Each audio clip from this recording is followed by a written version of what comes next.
नमस्ते जी। कैसे हैं आप सभी लोग।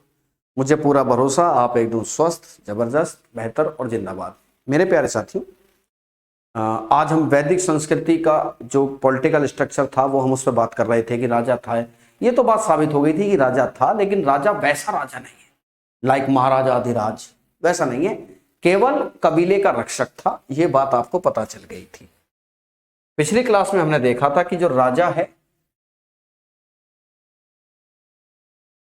राजा इस समय वैदिक संस्कृति में, जो पूर्व वैदिक संस्कृति है, में केवल कबीले का रक्षक है।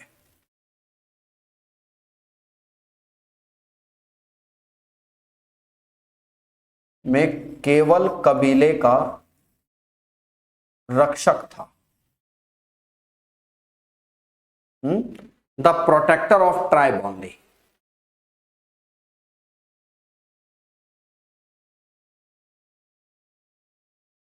क्या था जी? The protector of tribe. ये तो बात समझ में आ गई थी। और इसे क्या कहा गया? जनस्य गोप्ता। इसे ही जनस्य गोप्ता कहा गया। अच्छा, राजा शब्द कितनी बार प्रयोग हुआ है बताइए? राजा शब्द कितनी बार प्रयोग हुआ है? इसे ही जनस्य गोप्ता कहा गया है। क्या कहा गया? इसे ही जनस्य गोप्ता कहा गया है। राजा शब्द केवल एक बार प्रयोग हुआ है। क्या कहा गया है? It is also known as जनस्य गोपता। राजा जो शब्द है उसका एक बार ही प्रयोग हुआ है। राजा शब्द ऋग्वेद में एक ही बार प्रयोग हुआ है। ऋग्वेद में एक बार। तो मतलब राजा बहुत पावरफुल नहीं है। राजा की जो एक्चुअल में हैसियत है ना, वो केवल कबीले के रक्षक जैसी है। अब सवाल क्या निकलता है?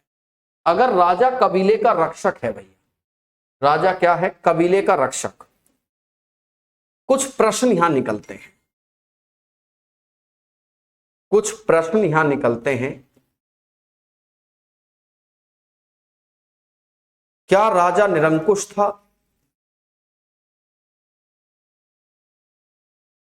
क्या राजा निरंकुश था?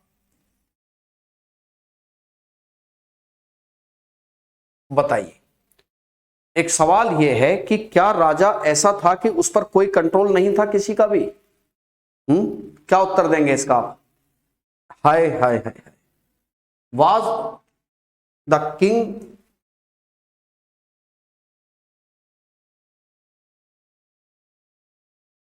Was the king monarch? राजा मोनार्क था क्या? इसका उत्तर है नहीं। नहीं। राजा पर नियंत्रण रखने के लिए, राजा पर नियंत्रण के लिए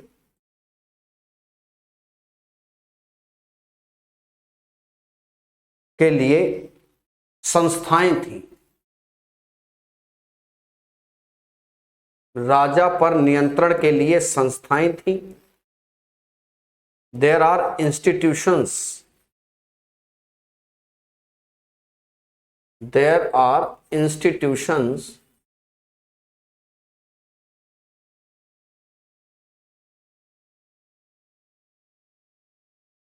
to control the king. To control the king. राजा पर कंट्रोल रखने के लिए कुछ संस्थाएं थी। राजा मोनार्क नहीं था। राजा निरंकुश नहीं था। राजा निरंकुश नहीं है। वो कौन सी संस्थाएं थी? जैसे जैसे एक संस्था का नाम सभा था, एक संस्था का नाम समिति था, एक संस्था का नाम विदत था। क्या था जी? एक संस्था जिसे सभा कहते थे। सभा को इंग्लिश में आप सभा ही लिखेंगे, समिति को समिति ही लिखेंगे। बहुत ज्यादा उस्ताद मत बन जाना, कभी कमेटी लिख दो, ठीक है? These are the proper nouns. एक संस्था थी जिसे विदत कहा जाता था। क्या कहते थे? विदत। सभा के बारे में समझ जाइए कि यह संभ्रांत लोगों की सभा थी। यह संभ्रांत लोगों की सभा थी।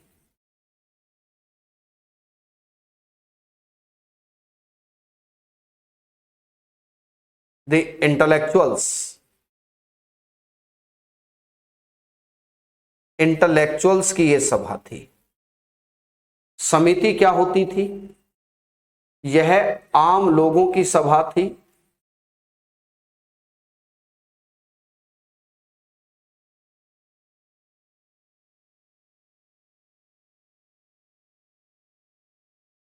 यह कॉमन पीपल्स की सभा थी।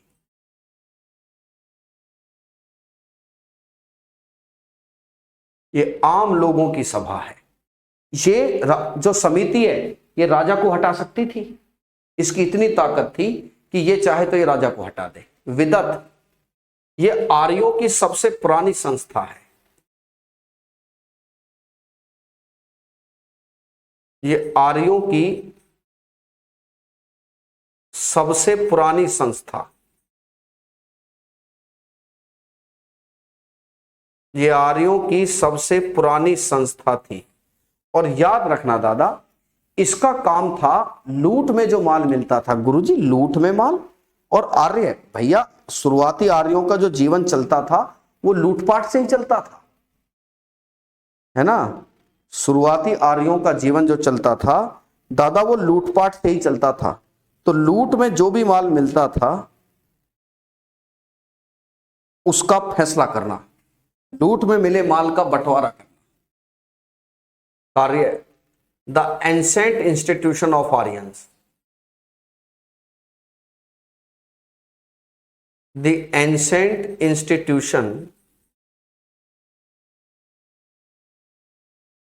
Of Aryans. काम था लूट में मिले माल का बंटवारा, लूट में मिले माल का क्या करना? बंटवारा करना। जो लूट में मिला माल है उसका बंटवारा किया जाए, ये उसका था। अब एक चीज आप सोचिए, कोई भी आदमी है, जैसे राजा है। अब राजा को तुमने कह दिया कि जाओ तुम हमारी रक्षा करो, तुम हमारी क्या करो? सर अभी आप ठीक हो? स्नेहा मैं अभी ठीक हूं, पहले से तो बहुत बेहतर। अब मुझे डर लगता कि नजर न लग जाए, शाम को दिक्कत हो जाए, बट पहले से मेरी कमर की जो स्थिति है वो बहुत ठीक है, ठीक है? औरत समिति में भाग लेती थी, औरतें समिति में भाग लेती थी। तो बताएंगे औरतों की स्थिति, रुक जाइए, महिलाओं की स्थिति बताऊंगा। अब आगे देखिए दादा, यहीं से एक सवाल निकल कर आता है। देखो, क्या राजा कर लेता था? क्या राजा कर लेता था?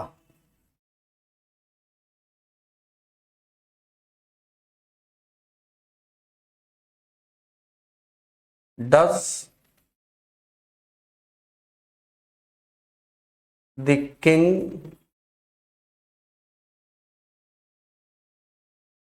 Collects tax? जी हां, मैं हूं खलनायक।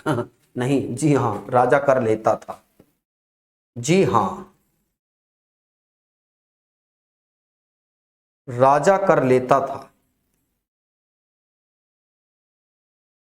राजा कर लेता था,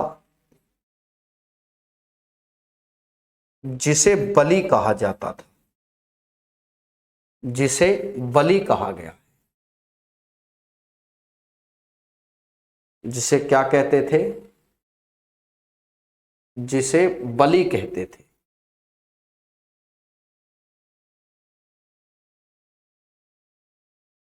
यस, जो टैक्स होता था उसे बलि कहते थे। बट याद रखिए, जो बलि है ये बाध्यकारी नहीं, ये बाध्यकारी नहीं है। अपनी मर्जी से तुम्हें जितना बनता है उतना दे, ठीक है, अपनी मर्जी से जो बनता था वो दे दीजिए। बलि was not mandatory, not mandatory. और मान लीजिए कि टैक्स को मैंडेटरी कर दिया जाए, फिर तो राजा बहुत ताकतवर हो गया। अगर टैक्स मैंडेटरी हो जाए तो ये 100% बात होगी, फिर तो ताकतवर है राजा, फिर राजा निरंकुश नहीं हो गया। भाई निरंकुश राजा टैक्स मैंडेटरी कर देता है कि देना ही पड़ेगा, तो कर तो लेता था, जिसे बलि कहते थे। But this Bali is not the mandatory, it will be depend on your own wish. आपकी अपनी इच्छा पर निर्भर करता है आप कितना देते हैं। देना तो है आपको, है ना, थैंक यू, देना तो है, लेकिन आप कितना देंगे ये डिपेंड ऑन यू है। मतलब हम इसमें जबरदस्ती नहीं कर सकते। यहीं से पता चलता है कि राजा इतना ताकतवर अभी नहीं है, और आने वाले समय में तो महाराजाधिराज, चक्रवर्ती, परम भागवत, बला बला बला, पता नहीं क्या क्या उपाधियां ले लेंगे, पता नहीं क्या क्या उपाधि। अब आइए सामाजिक स्थिति, आर्यों की सामाजिक स्थिति, बहुत इंपॉर्टेंट टॉपिक है। यहां से पता चलता है बहुत कुछ बातें।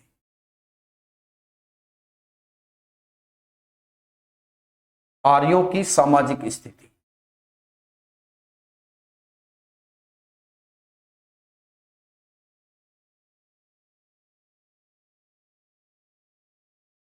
आर्यों की सामाजिक स्थिति।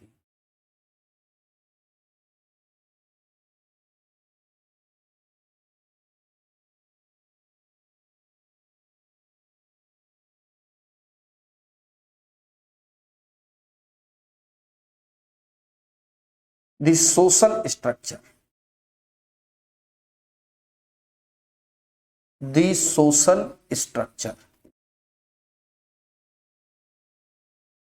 देखिए, आप सिंधु घाटी सभ्यता में घूमिए थोड़ा सा, गुरुजी बहुत दिन घूम के आए हैं, थोड़ा सा और घूमो।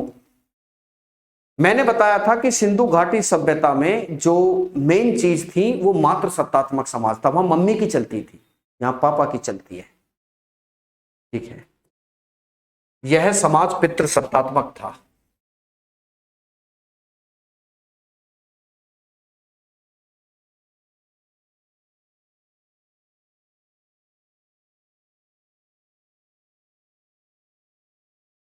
पितृ सत्तात्मक था। This society was पैट्रियार्कली।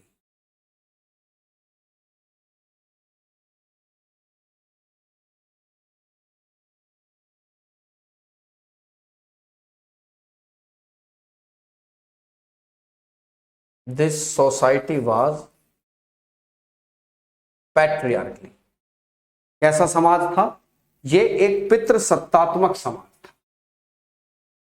अच्छा गुरुजी, जिसमें पापा की चलती है, हाँ चलती है पापा की, लेकिन याद रखिए पिता के अधिकार असीमित थे। कहा जाता है कि पिता के अधिकार असीमित हैं।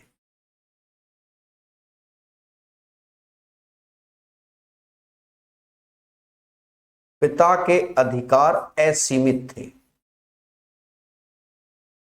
एक जगह पर कहानी आती है कि एक पिता ने अपने बेटे को अंधा कर दिया। एक पिता जो है वो अपने बेटे को अंधा करा दे रहा है।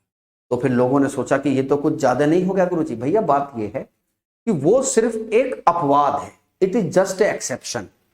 बट ये बताता है कि जो पिता हैं उनके अधिकार असीमित हैं, ठीक है, इतने बहुत ज्यादा अधिकार हैं उनके।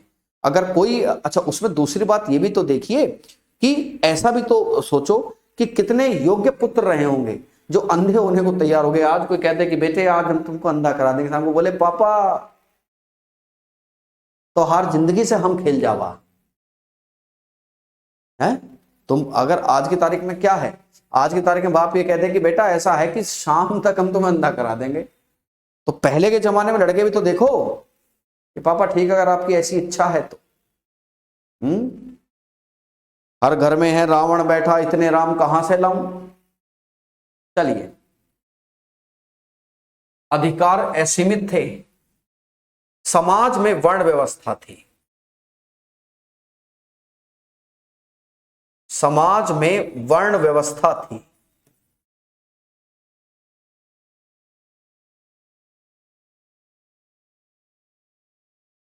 द वर्ण सिस्टम इन सोसाइटी, सॉरी,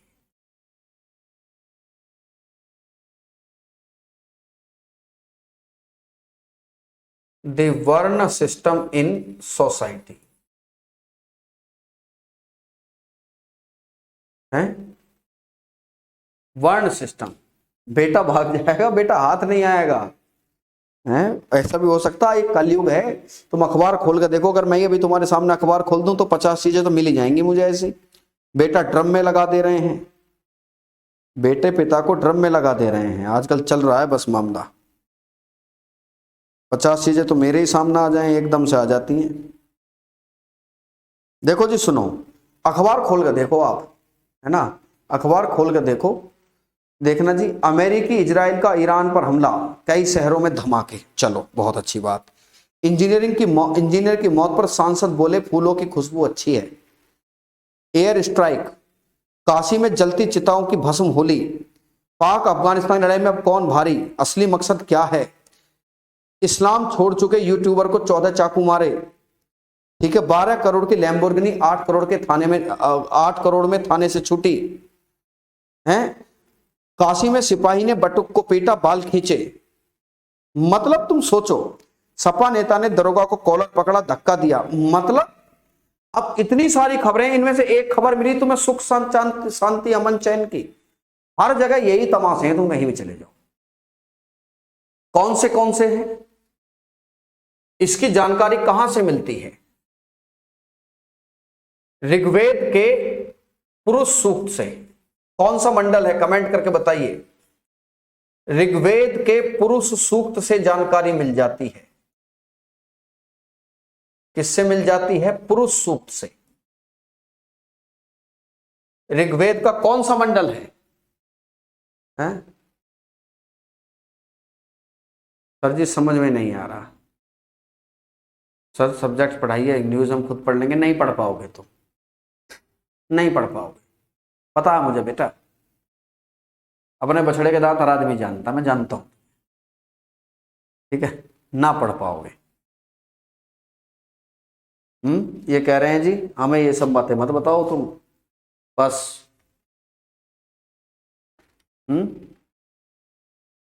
चलिए साहब,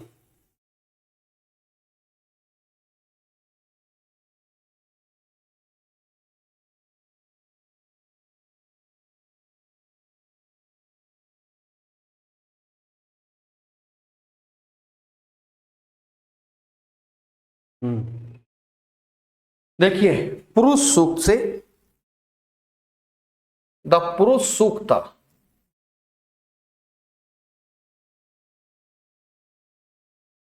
पुरुष सूक्त से दशम मंडल है,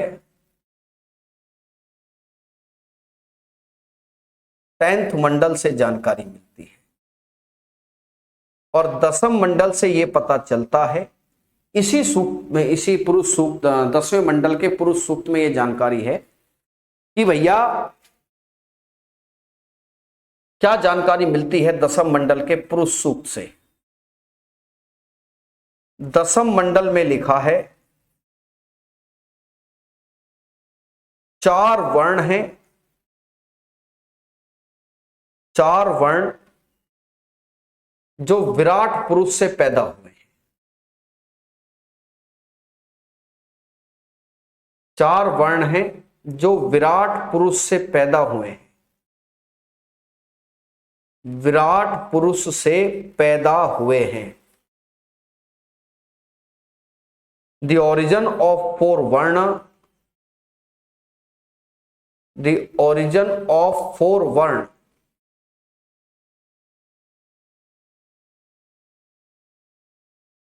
is originated, is originated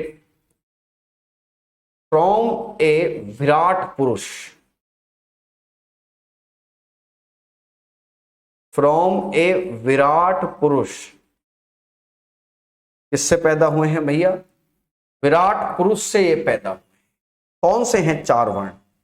ये चार वर्ण हैं, ये चार वर्ण हैं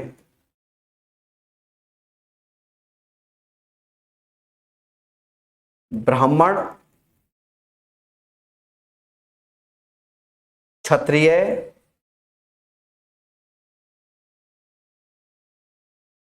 वैश्य और शूद्र भैया। ठीक है, तो किससे पैदा हुए? कहा गया है कि एक विराट पुरुष था। ठीक है, एक विराट पुरुष था, उस विराट पुरुष से गड़बड़ हुई है, उस विराट पुरुष के मुख से निकले ब्राह्मण। दीज आर द ब्राह्मण्स,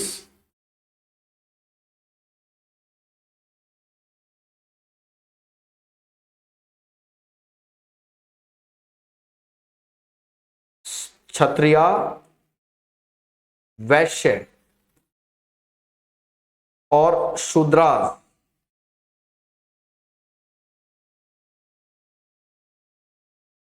जाति व्यवस्था है भैया ब्लंडर, है ना।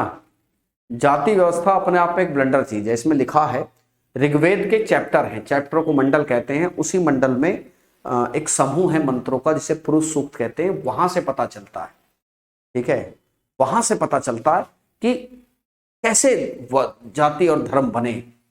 ब्राह्मण देखिए, कहा गया कि इसी विराट पुरुष के मुख से ब्राह्मण निकले हैं, मुख से ब्राह्मण, बाजू से क्षत्रिय, जांघों से वैश्य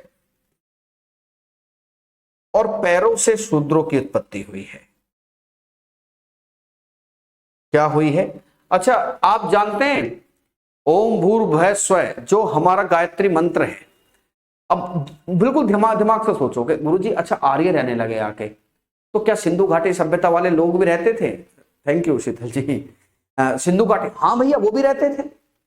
अच्छा, वो तो रहते ही थे। आर्य क्या चाहेंगे कि सिंधु घाटी सभ्यता के लोग जो हैं वो क्या बन जाएं? वो आर्य बन जाएं। हाँ, ये तो चाहते ही होंगे, हर कोई चाहता। अच्छा, फिर क्या होगा? गायत्री मंत्र उसी लिए प्रयोग होता था। तीसरे मंडल में जो गायत्री मंत्र ओम भूर्भुवः स्वः तत्सवितुर्वरेण्यं भर्गो देवस्य धीमहि धियो यो नः प्रचोदयात्, किस लिए चलता है?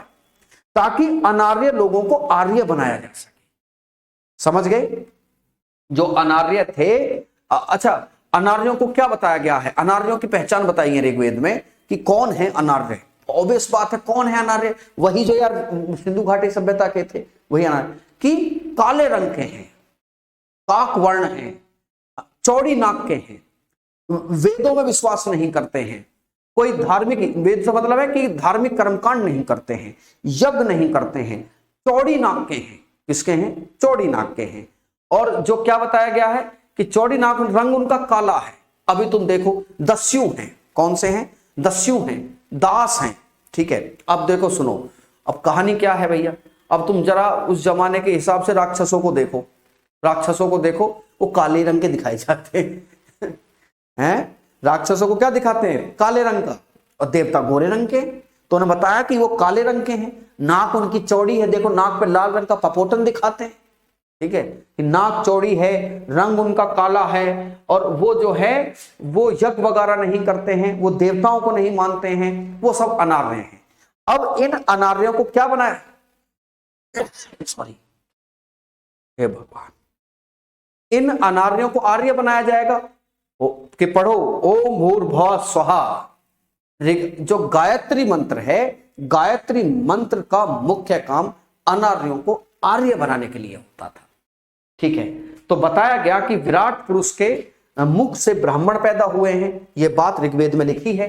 बाजू से क्षत्रिय पैदा हुए हैं, जांघों से वैश्य पैदा हुए हैं, और इनसे शूद्र पैदा हुए हैं पैरों से। अच्छा, लेकिन यहां पर एक चीज निकल कर आती है। ओके, क्या आज के जैसी ही बातचीत है? मैंने कहा आज कैसे? अरे गुरुजी, जो ब्राह्मणों में पैदा होता है वो ब्राह्मण है, जो वैश्य में पैदा होगा वो वैश्य है। कई बार तो लोगों को ये भी बात नहीं क्लियर होती, बोलते हैं अरे पंडित आदमी इधर आइए, कहते हैं ना, वो कहते हैं ब्राह्मणों के घर हैं वो, अच्छा पंडितों के, नहीं पता लोगों को यार पंडित कोई भी हो सकता है, कोई भी। अब मान लो भावना को हिस्ट्री बहुत अच्छी आती है तो मैं ये कहूंगा हिस्ट्री की पंडित है, पंडित माने विद्वान से है। ब्राह्मण एक जाति है, पहले वर्ण था, ठीक है। अब देखो तो क्या था, ये चारों वर्ण, ये चारों वर्ण, चारों वर्ण कर्म आधारित थे, ये चारों वर्ण कर्म आधारित हैं। Okay, these are based on your karma. जो ज्ञानी वही पंडित है, धर्म जाति ब्राह्मण है। दीज आर दीज वर्ण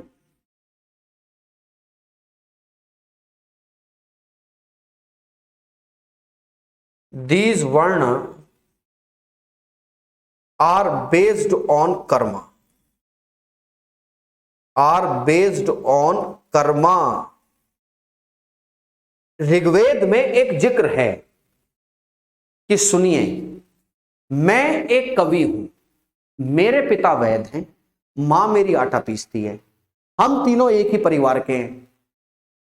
बात को समझो कि मैं एक कवि, मेरे पिता वैद, मां मेरी आटा पीसती है, हम तीनों एक ही परिवार के हैं, लेकिन धन कमाने की इच्छा रखते हैं।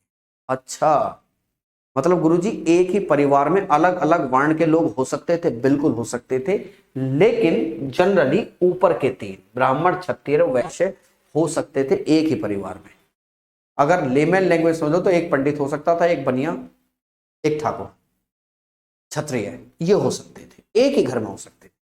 भाई ऋग्वेद में दो बातें निकल कर आई, एक में तो मैंने बताया कि एक किस्सा ये है कि एक पिता ने अपने बच्चों को अंधा करवा दिया, एक किस्सा ये निकल कर आता है कि जो है मैं वैद हूं, नहीं मैं कवि हूं, मेरे पिता वैद हैं और मेरी माँ जो है वो आटा पीसती है, लेकिन हम अलग अलग धर्म के हैं, लेकिन धन कमाने की इच्छा जो है हम सभी रखते हैं। गेटिंग माय पॉइंट और नॉट? इतनी बात समझ में आ गई?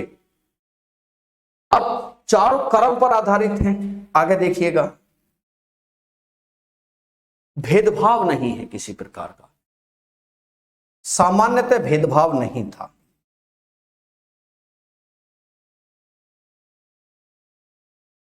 सामान्यतः भेदभाव नहीं है, जनरली नो डिस्क्रिमिनेशन, किसी भी प्रकार का भेदभाव नहीं। अच्छा, अगर मैं पूछूं कि हम किस जमाने की बात कर रहे हैं, तो हम ये कह सकते हैं कि हम जो है भैया 1500 बीसी से 1000 बीसी के बीच की बात कर रहे हैं। 1500 बीसी से हम 1000 बीसी के बीच की बात कर रहे हैं, कोई भेदभाव नहीं है। थैंक यू जी, धन्यवाद भैया जी। देखिए, अच्छा पढ़ाना ना पढ़ाना केवल इस बात पर निर्भर करता है कि मेरी बात आपको कितना समझ में आ रही है। अपनी तरफ से तो मैं यही मानता हूं कि अच्छा पढ़ा रहा हूं, आपको समझ में आ रही है तो अच्छा पढ़ा रहा हूं, ठीक है। मेरे मन को भाया मैं कुत्ता काट के खाया, ठीक है, वो जगीरा का डायलॉग है। तो सीधी बात यह है कि मेरा पढ़ाना आपको कितना, ठीक है। सर बिना लिखे पढ़ाइए, how it can be possible bro, ये कैसे संभव है? मैं तो पढ़ा दूंगा बिना लिखे, तुम्हें याद क्या रहेगा मेरे बिना लिखे, ये सोच लो आप। अब देखिए महिलाओं की स्थिति, इस समाज में महिलाओं की कैसी स्थिति थी।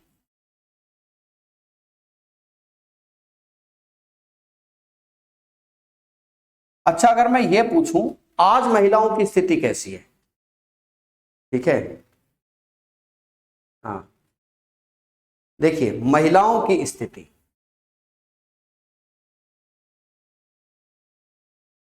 एक बात मैं आपको बता दूं, पहले मैं एक बात लिख दूं, उससे तुम सारी बात समझ जाओगे। भारत के इतिहास में सबसे बेहतर महिलाओं की स्थिति ऋग्वैदिक काल में है, यानी कि 1500 से 1000 बीसी के बीच में है, ठीक है। भारतीय इतिहास में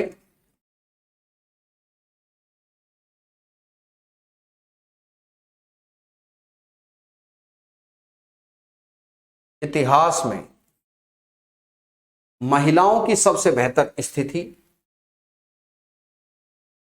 एक चीज को लेके हमें बड़ा दुख होता है, दुख के पीछे मेरी वजह यह है कि खूब हम पढ़ रहे हैं, हम पे पैसा भी ठीक ठाक आ रहा है, सब पे आने वाले समय में क्या होगा कि सब तुम लोग सब पे पैसा होगा। पैसे के साथ साथ महिलाओं की स्थिति और गिर गई है। कभी सोचो,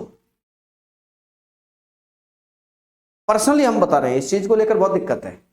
तब से लेकर अभी तक की कंडीशन गिरावट पे ही है महिलाओं की, वास्तव में यहां से होती है, यहां से स्थिति तो यहां से स्थिति होती है। बताओ कैसे कपड़े पहन के खड़ी, वो मूर्ख आदमी है तू। कपड़े बहुत ज्यादा बोल्ड नहीं होने चाहिए, लेकिन जनरली कपड़ों पे भी ऐतराज कैसा। हाँ, रास्ते में आ रही थी, हंस रही थी, और क्या करे, फोटो को सिल दे, आंखों को ऐसे कर ले, मूर्ख आदमी है। अरे छत पे खड़ी थी, अरे तू और कहां खड़ी होगी, छत पे ही खड़ी होगी। बताओ, प्रेम विवाह कर लिया। अरे शुक्र मनाओ 100 साल बाद शादियां ही नहीं। अब लोगों को इतना डर लगने लगा शादी 100 साल बाद एक कहानी खत्म। बट फिर भी ऋग्वैदिक काल में महिलाओं की सबसे बेहतर स्थिति थी। महिलाओं की सबसे बेहतर स्थिति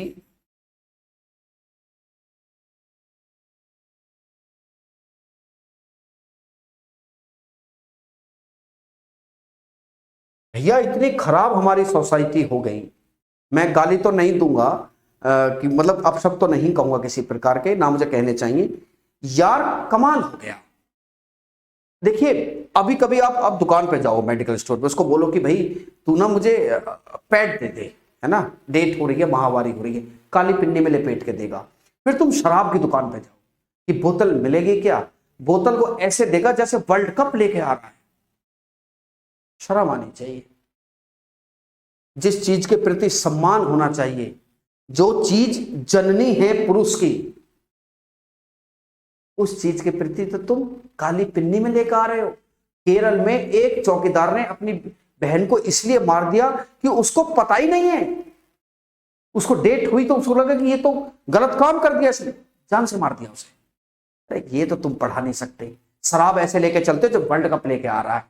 अभी मैं कल की बात बताऊं, मैं कल फल खरीदने के रुका तो मतलब क्या बताऊं, मुश्किल से 15 साल का लड़का, दोनों हाथों में उसके बियर की बोतलें और ऐसे लेके आ रहा था चौड़ा होके जैसे वर्ल्ड कप लेके आया। ये देखो कितनी खराब सोच है। हमारे तो झगड़ा हुआ वर्ल्ड कप उससे, मेडिकल वाले से, तो पागल हो गया, मैं क्यों इसे काली पिन्नी में लेके जाऊं। मेडिकल की चीजें हैं, सोचो तुम भैया। ये सोचने की बात है कि जैसे जैसे पैसा हमारे पास आ रहा और मामला खराब होता जा रहा है। सबसे बेहतर स्थिति ऋग्वैदिक काल में ही थी।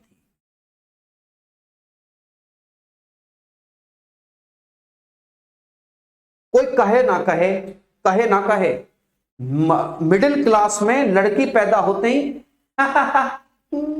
ऐसा हो जाते हैं। मैंने अपनी आंखों से देखा भैया। मैं तो भैया ओपन लेकर आया, मैंने क्या किया, मेडिकल स्टोर से मतलब मैंने समझाया उसे कि यार इन सब चीजों को मत किया, प्रमोट दीज थिंग्स। यार ये हेल्थ की चीजें, मतलब मुद्दे पर आता हूं, मतलब मैंने देखा यार, लिटरली देखा है। लड़के खूब हंस रहे हैं, बच्चा होना, भैया मन से नहीं बताएगा, लेकिन चेहरे से पता चल जाता है कि लड़की पैदा होने पे से कितनी दिक्कत। और भैया अच्छे बड़े पढ़े लिखे और पैसे वाले लोगों की स्थिति बता रहा हूं मैं। लड़की पैदा होने पे ऐसे देखते, हाँ हाँ एकदम सुम हो जाते हैं। पता, अरे चेहरा बता देता तुम्हारा कि तुम कितने खुश हो यार। मतलब कमाल हो गया है। सबसे बेहतर स्थिति ऋग्वेद काल में ही थी। इसमें थी ऋग्वेद काल में, उसके बाद गिरावट हुई है। सर आपने बताया सबसे बेहतर स्थिति है, चलिए हमने भी माना, लेकिन आपको इसका सबूत देना होगा सर, आपको इसका सबूत देना होगा। सबूत दीजिए आप इसका। चलिए इसका सबूत देते हैं। इसके उदाहरण देखिए। उदाहरण, माफी चाहूंगा पर इस मामले में विचार मुझे अपने रखने बहुत ज्यादा जरूरी है भैया। पर्दा प्रथा, पर्दा प्रथा। तुम रसोई में खड़े होकर देखो एक बार, तुम्हें पता चल जाएगी। पहले की बड़ी बूढ़ियां बेचारी, बस क्या बताएं, कभी पूछना उनसे। हम भी गांव से आते हैं, हम भी आज भी गांव में ही रहते हैं, गांव से आते हैं पढ़ाने डेली। तुम एक बार खड़े होकर देखो रसोई में, क्या हालत खराब है। नहीं, पर्दा खींचा रहेगा क्योंकि ससुर साहब रोटी खाने, बोले ठीक है भैया, इसकी जान से बढ़ के है। देखिए, जैसे उस जमाने में पर्दा प्रथा नहीं थी, पर्दा प्रथा नहीं थी, जो वेल सिस्टम है नहीं है। हमारी ही जानकारी में एक लड़की की शादी हुई, उसी के कॉन्टेम्परेरी एक लड़का, उसके मामा का लड़का भाई साहब 12वीं के पेपर दे रहा है, और उस लड़की को दूसरा बच्चा हुआ है। उसकी क्या उम्र रह जाएगी, ये समझिए आप। बाल विवाह नहीं होते थे। बाल विवाह से लड़के पे तो क्या ही फर्क पड़ता है, लड़के पे तो क्या फर्क, लड़की का मामला सारा खराब हो जाता है बेचारी का। बाल विवाह नहीं होते थे। उस समय कोई स्लेव सिस्टम भी दिखाई नहीं पड़ता, दास प्रथा नहीं। माचिस की एक तिल्ली से तिलबिला उठता आदमी, तुमने उसको शराब पिला के लड़के को, लड़के की, उसकी पति की चिता पे रख दिया है, सती करवा दिया तुमने। क्यों? क्योंकि उससे कुछ बुराई फैल सकती थी। क्यों सती क्यों हुई, सता क्यों नहीं हुआ आज तक? सता भी तो हो सकता है, बिगड़ने के चांस तो लड़के के भी उतने हैं। सहचरित्र नारी सती, क्यों सहचरित्र नारा क्यों नहीं हो सकता? इसको बिठाओ, किसी की पत्नी मरी है भाई, सती तो ठीक है, सता भी कराओ, चलो सती अगर ठीक है तो सता भी होना चाहिए, सती प्रथा के साक्ष्य नहीं है। सती प्रथा नहीं थी, शिक्षा का अधिकार था।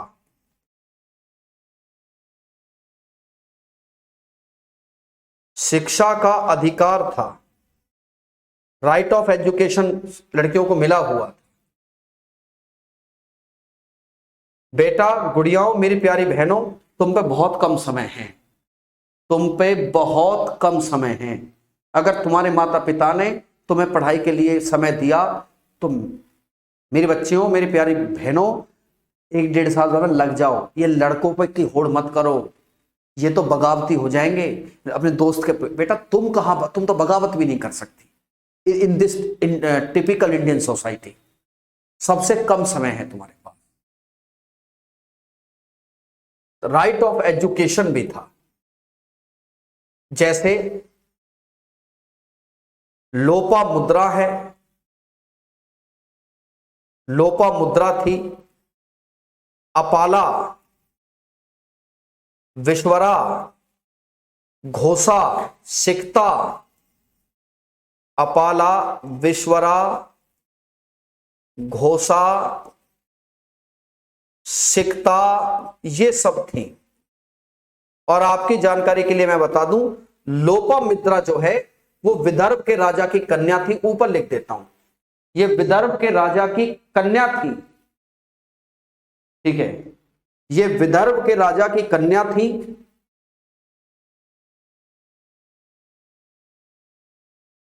विदर्भ राज की कन्या है और ऋषि अगस्त्य की पत्नी थी। ऋषि अगस्त्य की पत्नी है ये, विदर्भ राज की कन्या और ऋषि अगस्त्य की पत्नी हुआ करती थी। यहां से एक बात और साबित होती है ना। एक होती है कि जो ऋषि अगस्त्य हैं, नो डाउट वो ब्राह्मण थे, और दादा विदर्भ राज जो थे वो क्षत्रिय थे। मतलब क्षत्रियों की बेटियों की शादी कहां होती थी? क्षत्रियों की बेटी की शादी कहां हो रही है? ब्राह्मण। पहले ऋषियों को अपनी कन्याएं ब्याही जाती थी और इसमें ना लोग फक्र महसूस करते थे। आज तुम कह दो किसी से, बोले ले बता, इससे ब्याह कर दी, बाबा जी से, बाबा से ब्याह कर दिया, ठीक है। चलो देखो, मर्जी से विवाह का अधिकार था, मर्जी से विवाह का भी अधिकार था, विवाह का भी अधिकार था।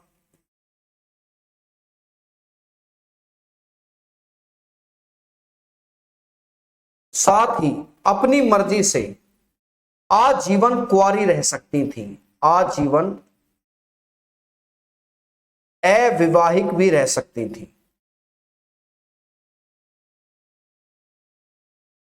आजीवन अविवाहित लाइफ टाइम अनमैरिड भी रह सकती थी,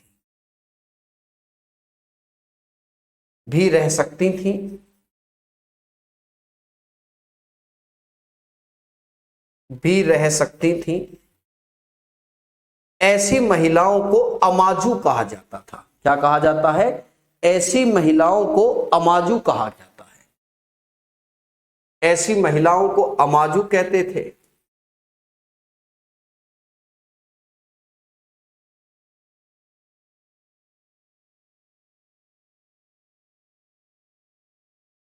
ऐसी महिलाओं को अमाजू कहते थे। क्या कहते थे? अमाजू। बात क्लियर हो गई है? एक चीज और देखिए। हाँ दिलीप बाबू, पर फिर बात वही है, मैं कह दूंगा तो फिर वही है कि बुरी लग जाएगी। विधायक बनाया किसने? अब अगला सवाल, गुरुजी हम तो एक ही आदमी हैं और बहुत लोग हैं, किसको क्या क्या समझाएंगे? जितने को समझा सकते हो उतनों को तो समझाओ। Rome was not built in a one day. एक दिन में तो नहीं बनता, लेकिन एक दिन तो जरूर बनेगा। तुम बदलाव का एक दौर तो शुरू करो भैया। बदलाव का एक चीज तो शुरू करे आदमी अपने जीवन में। शाम तक उसे ये तो भरोसा हो कि हाँ इट इज स्टार्टेड बाय मी, ये मैंने शुरू करी। चलिए भैया, चलो। नियोग प्रथा भी चलती थी। नियोग प्रथा,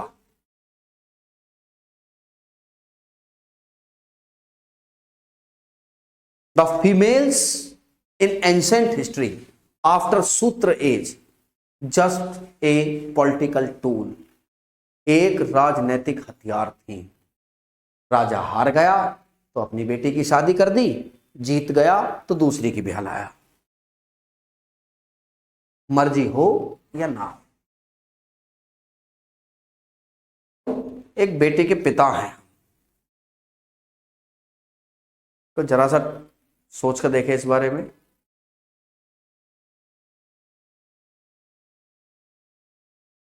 लड़के को बोलो पानी ला दो, लड़का बहन से ही कह देगा कि जब पापा को पानी दे दियो। लड़की को बोल कर देखो, लड़की किसी से नहीं कहेगी, अपने पिता को उठ के पानी ला कर देगी 1 मिनट में। कई बार तो ऐसा दिमाग हिल जाता है। 1.5 साल की है शिवशंकर हमारी बेटी, और उसको बोलता पापा के लिए हप्पा लाओ। भाई साहब प्लेट लेके जाती है, पापा के लिए हप्पा लाती है, सब कुछ छोड़ छाड़ के। कल हमारे दोस्त भी हैरानी मान के, मैंने उसको बोला बेटा मम लाओ, तो 1.5 साल की हुई नहीं है अभी, गई मम लेने। लड़ती है जाके, मेरे पापा को मम दो। लड़के से क्या कहते, देखो पापा भी ला रहा हूं, मम्मी पापा को पानी दे देना। चलिए, नियोग प्रथा चलती है। जब पिता बन जाओगे, जब पुत्री होगी ना, जब पता चलेगा। नियोग प्रथा चलती थी। नियोग सिस्टम ये किस लिए चलता था भैया? अगर कोई लड़की है कम उम्र में विधवा हो गई, कम उम्र में विधवा हो गई, और जब वो कम उम्र में विधवा हो गई है तो क्या करे? मैं तो कहता हूं समाज की खुद की ड्यूटी बनती है, उसकी शादी करो। जीवन बहुत लंबा होता है, पति की जरूरत होती है। मैरिज इज ए कंपल्सरी तो नहीं कह सकता, but A important institution of our society. चलिए, तो लड़की अगर विधवा हो गई है महिला, तो निकटवर्ती रिश्तेदार से उसकी शादी करा देते थे। जैसे उसका देवर, विधवा की निकटवर्ती रिश्तेदार से शादी करा देना।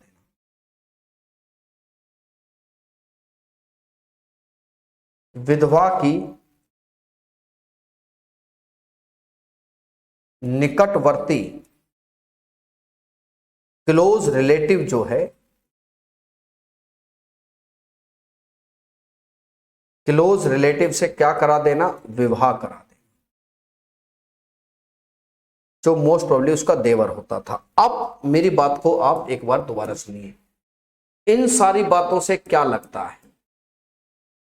इन सारी बातों से क्या लगता था है ना।